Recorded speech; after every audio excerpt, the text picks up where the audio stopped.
and the strength of our nation, as does President Carter, who I spoke with last night, who cannot be with us today, but whom we salute for his lifetime in service.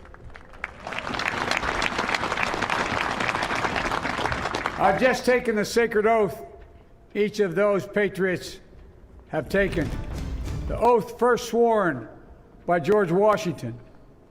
But the American story depends not on any one of us, not on some of us, but on all of us, on we, the people, who seek a more perfect union. This is a great nation. We are good people. And over the centuries, through storm and strife, in peace and in war, we've come so far, but we still have far to go. We'll press forward with speed and urgency, for we have much to do in this winter of peril and significant possibilities. Much to repair, much to restore, much to heal, much to build, and much to gain. Few people in our nation's history have been more challenged or found a time more challenging or difficult than the time we're in now. Once-in-a-century virus that silently stalks the country. It's taken as many lives in 1 year as America lost in all of World War II. Millions of jobs have been lost. Hundreds of thousands of businesses closed. A cry for racial justice, some 400 years in the making, moves us. The dream of justice for all will be deferred no longer. A cry for survival comes from the planet itself, a cry that can't be any more desperate or any more clear. And now, a rise of political extremism, white supremacy, domestic terrorism, that we must confront and we will defeat. To overcome these challenges, to restore the soul and secure the future of America, requires so much more than words. It requires the most elusive of all things in a democracy: unity. Unity. In another January, on New Year's Day in 1863, Abraham Lincoln signed the Emancipation Proclamation. When he put pen to paper, the president said, and I quote, "If my name ever goes down into history, it'll be for this act, and my whole soul is in it." My whole soul is in it. Today, on this January day, my whole soul is in this. Bringing America together, uniting our people, uniting our nation. And I ask every American to join me in this cause.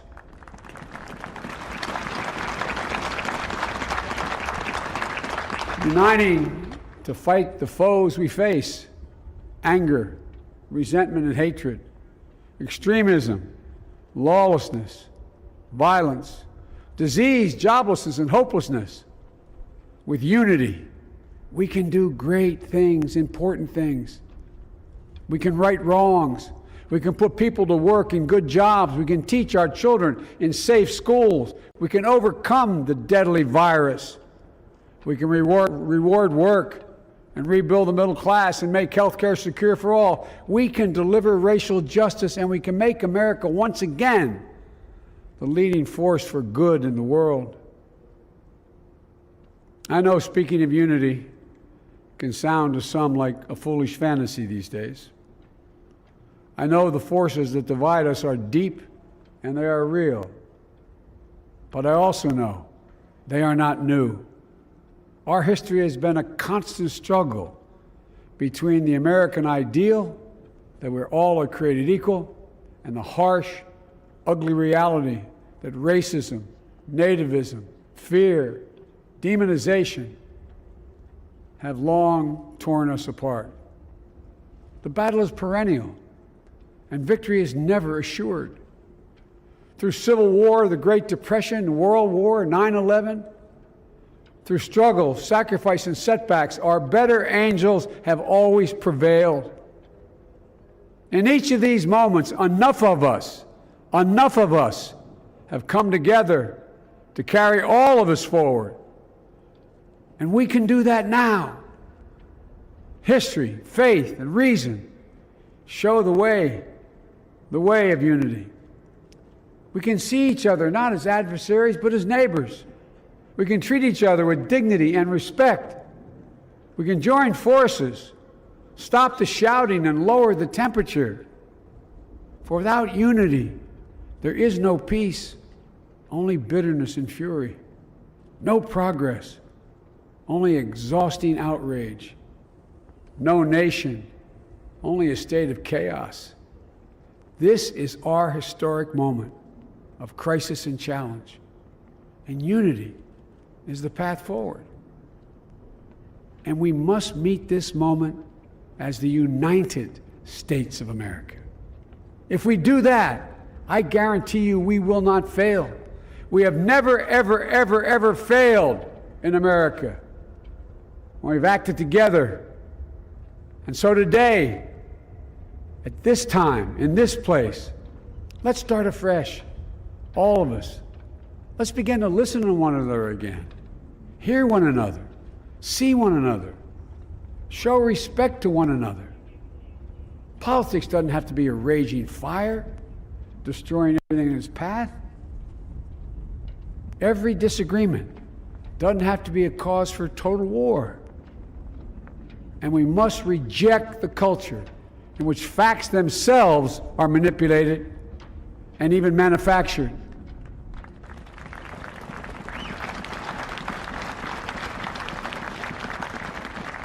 My fellow Americans, we have to be different than this. America has to be better than this. And I believe America is so much better than this. Just look around. Here we stand in the shadow of the Capitol Dome, as was mentioned earlier, completed amid the Civil War, when the Union itself was literally hanging in the balance. Yet we endured. We prevailed. Here we stand, looking out on the great mall where Dr. King spoke of his dream. Here we stand where 108 years ago, at another inaugural, thousands of protesters tried to block brave women marching for the right to vote. And today, we mark the swearing in of the first woman in American history elected to national office, Vice President Kamala Harris. Don't tell me things can't change. Here we stand, across the Potomac from Arlington Cemetery, where heroes who gave the last full measure of devotion rest in eternal peace. And here we stand, just days after a riotous mob thought they could use violence to silence the will of the people, to stop the work of our democracy, to drive us from this sacred ground. It did not happen. It will never happen. Not today, not tomorrow, not ever. Not ever.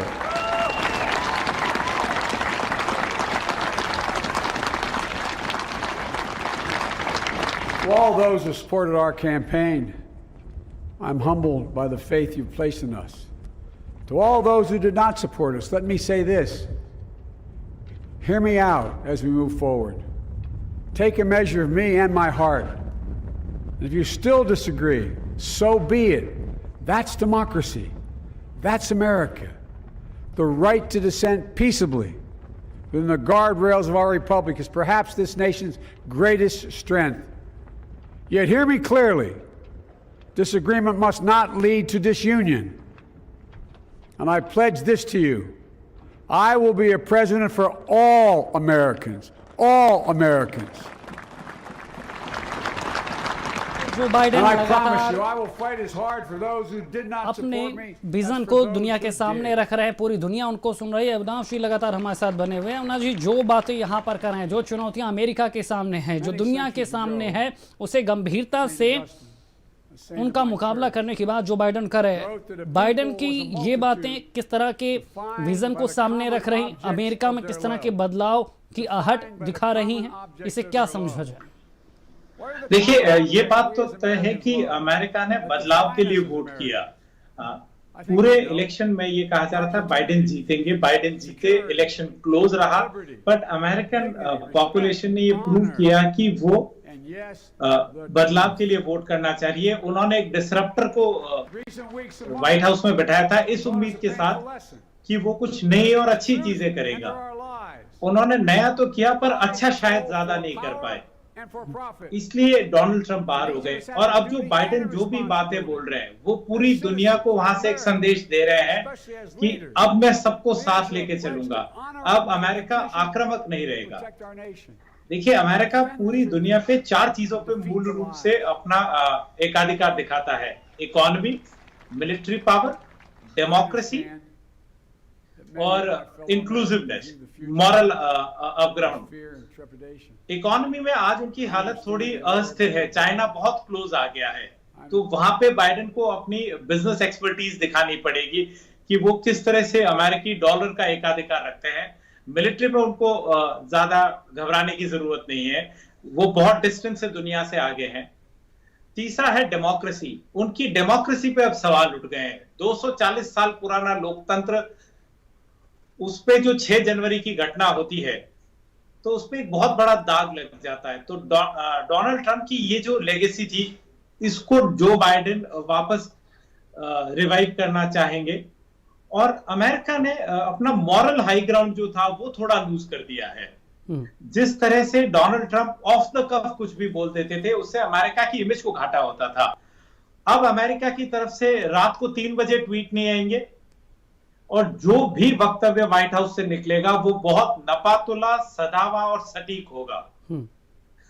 तो इस तरह से Biden administration change करेगा। और एक बहुत अहम बात मैं आपसे कहना चाहूंगा, अमेरिका के इतिहास में वो पहले राष्ट्रपति हैं जो अपने पहले दिन 17 एग्जीक्यूटिव ऑर्डर्स पे सिग्नेचर करने वाले हैं। इमिग्रेशन, क्लाइमेट चेंज और कोविड मैनेजमेंट, इन 3 चीजों के इर्द गिर्द उनके वो 17 डिसीजंस होंगे। पहला होगा कि कोविड प्रोटोकॉल्स किस तरह एनफोर्स और सख्ती से किए जाए, किस तरह वैक्सीनेशन हर एक तक पहुंचे। इमिग्रेशन में जो वीजा को लेके इश्यूज आ गए थे, जो H1B1 की संख्या कम कर दी थी, मुस्लिम कंट्रीज पे अनकॉल्ड फॉर ट्रैवल बैन लग गए थे, उनको वो रिवाइव करेंगे। जो वॉल बन रही थी मेक्सिको की, उस पे रोक लगाई जाएगी।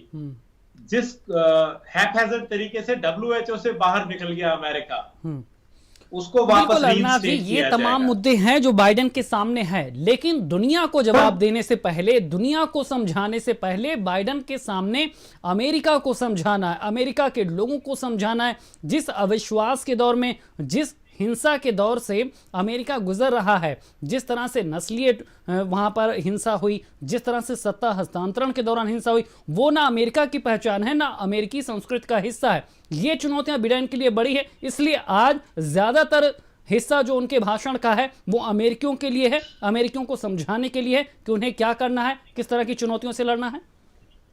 जी बिल्कुल, जैसा मैंने पहले भी कहा, उनके लिए आंतरिक चुनौती सबसे बड़ी है। इंटरनली वो अपना हाउस ऑर्डर में लाएंगे, पर उसी के साथ साथ उन्हें दुनिया को भी एक संदेश देना है, क्योंकि उनके पास बहुत ज्यादा टाइम नहीं है। पेरिस अकॉर्ड उनका सबसे बड़ा मुद्दा रहेगा कि जिस तरह से डोनाल्ड ट्रंप पेरिस अकॉर्ड से बाहर निकल गए, पूरी दुनिया ने उस पर रजामंदी इसलिए करी थी क्योंकि अमेरिका सेंटर स्टेज पे था।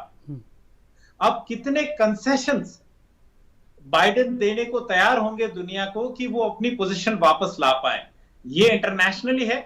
इंटरनली सबसे बड़ा चैलेंज है कि अब कोविड का वैक्सीन आ गया है।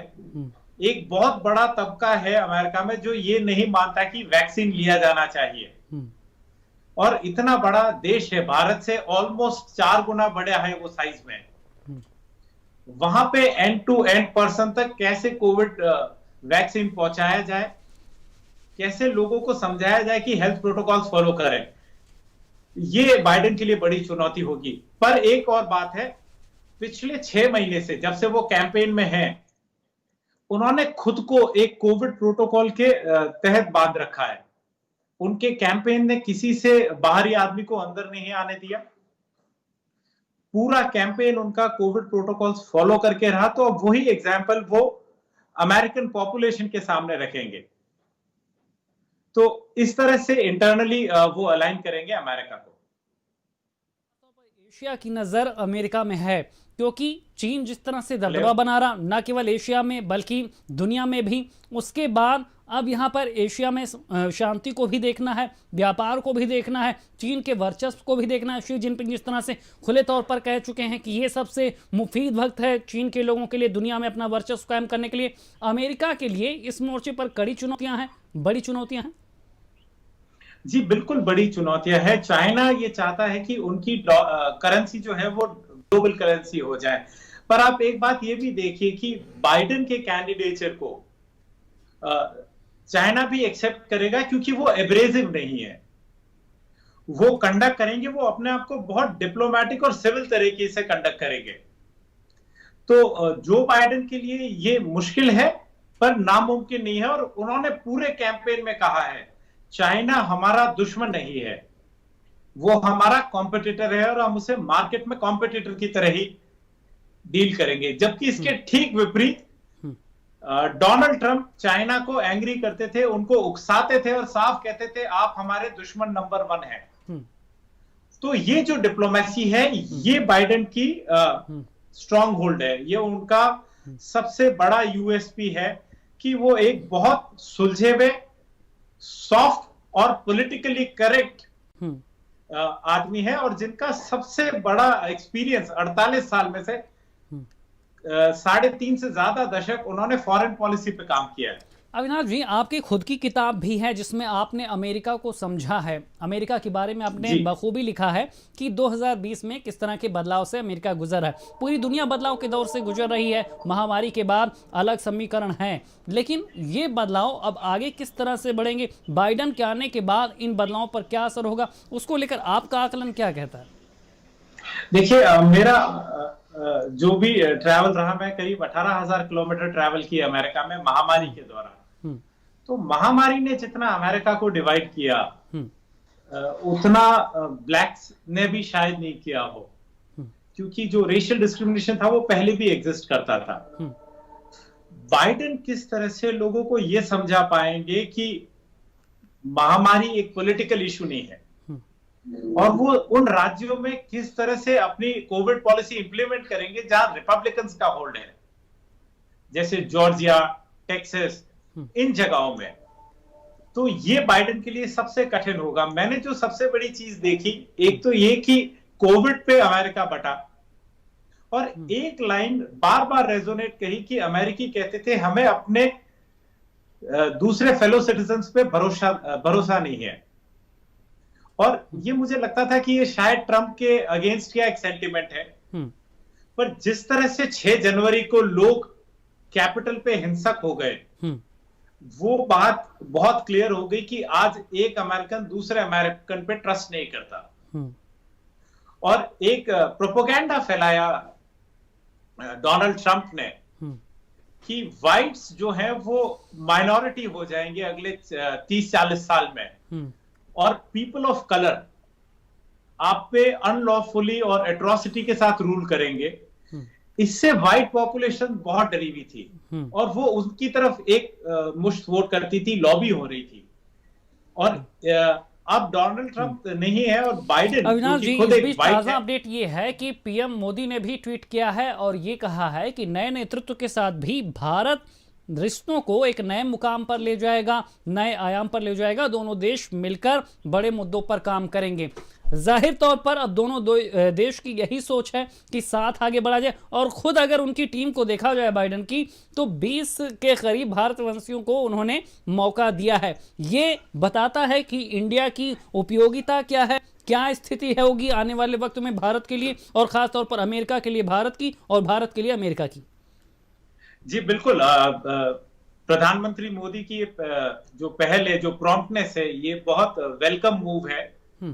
उनके डोनाल्ड ट्रंप के साथ काफी अच्छे रिश्ते थे, पर जैसे ही बाइडेन आए, India was one of the first country जिन्होंने उनको रीच आउट किया, उनको वेलकम किया। और प्रधानमंत्री मोदी भी अच्छी तरह से जानते हैं, क्योंकि in China, India and America have a common enemy.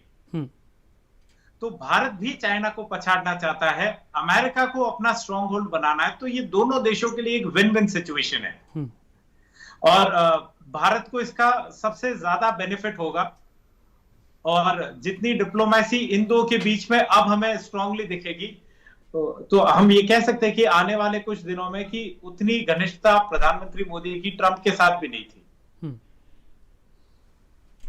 बिल्कुल जाहिर तौर पर अब ये उम्मीद की जा रही है कि बाइडेन के साथ भी वही रिश्ते, वही गर्मजोशी देखने को मिलेगी जो ट्रंप काल में देखने को मिली थी। लेकिन आखिरी उससे 21 ही रहेगी। बिल्कुल, हम यही मान के चलते हैं कि संतुलन की स्थिति होगी, चाहे वो सामयिक समीकरण हो या फिर अंतर्राष्ट्रीय समीकरण। लेकिन अविनाश जी, एक जो बात है जो हर कोई जानना चाहता है, ट्रंप का जो दबदबा रहा, जो 4 साल तक उन्होंने अमेरिकियों में जिस तरह से वो पॉपुलर भी रहे, लेकिन आखिर एक जो बाइडेन जो पहले चर्चा में भी नहीं थे, अचानक से चर्चा में आते हैं और पूरे देश की एक राय से वो स्वीकार्य हो जाते हैं। ये बाइडेन का व्यक्तित्व था, स्थितियां थी, या फिर मजबूरी थी कि ट्रंप का विकल्प तलाशा जाए और एक अनुभवी चेहरे को देश की कमान सौंपी जाए? आप गलियों में घूमे हैं, आपने पैदल यात्राएं की हैं, ये आखिर स्वीकार्यता बनी कैसे बाइडेन की?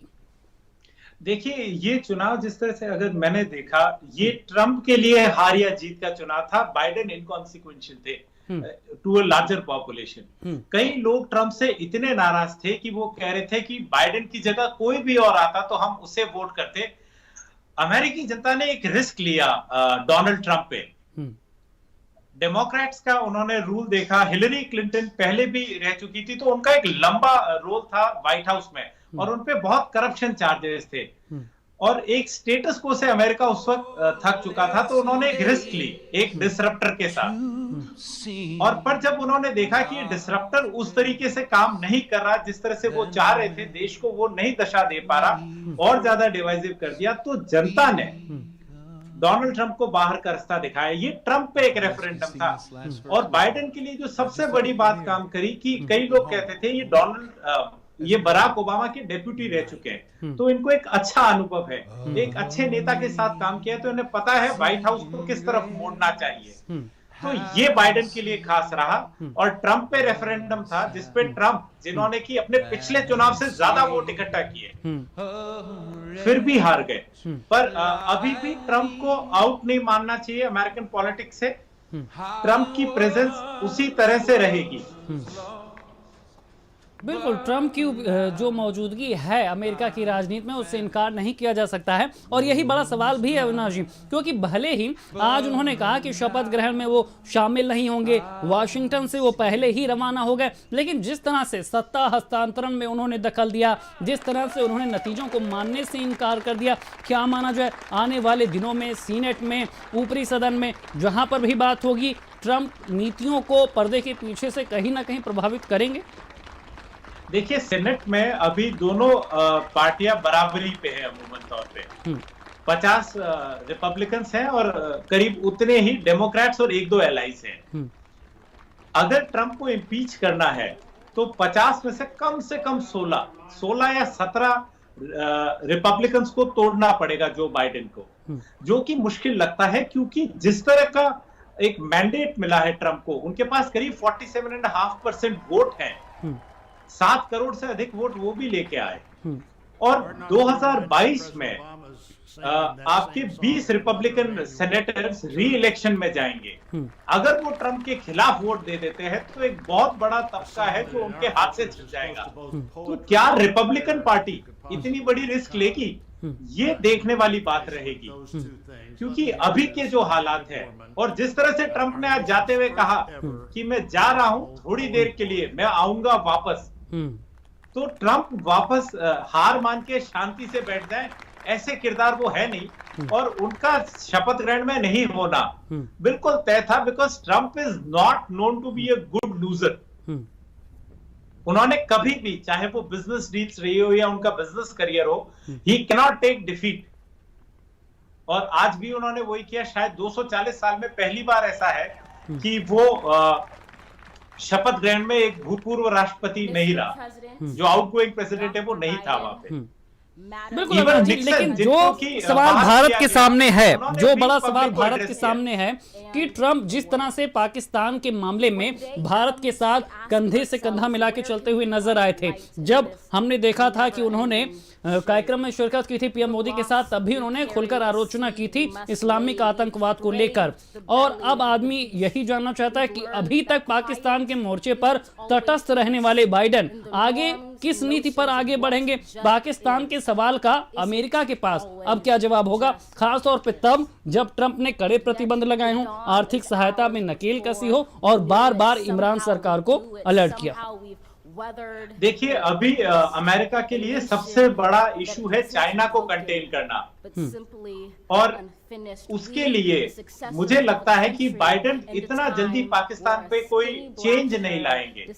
वो पहले भारत के साथ मजबूती पे रहेंगे और उसके बाद अपने कंसेशंस पाकिस्तान की तरफ देखेंगे, क्योंकि पाकिस्तान अफगानिस्तान को लेके जिस तरह से डील होती है अमेरिका की, उसके लिए अहम है, और चाइना से अमेरिका कैसे डील करता है उसके लिए भारत अहम है। पर चाइना चूंकि अभी उनके लिए एक बड़ा चैलेंज है, इसके लिए वो भारत से संबंध नहीं बिगाड़ना चाहेंगे। मुझे लगता है पाकिस्तान एंगल पे भी बाइडेन तटस्थ रहेंगे और इतना जल्दी कोई बदलाव नहीं करेंगे। बिल्कुल अविनाश जी, तमाम जानकारी देने के लिए और हमसे बात करने के लिए आपका शुक्रिया। तो लगातार हम आपको दिखा रहे हैं वाशिंगटन से ये तस्वीरें हैं जहां पर किस तरह से ये शपथ ग्रहण समारोह आज पूरा हुआ है। जो बाइडेन 46वें राष्ट्रपति बने हैं अमेरिका के, और अब भारत की नजर इन बातों पर है कि आने वाले दिनों में वो किस नीति पर चलते हैं, भारत को लेकर किस तरह का रुख अख्तियार करते हैं। क्या टीवी न्यूज एंकर या रिपोर्टर बनना आपका सपना है? क्या आप शोहरत की बुलंदियों को छूना चाहते हैं? क्या आप सीधे स्टूडियो में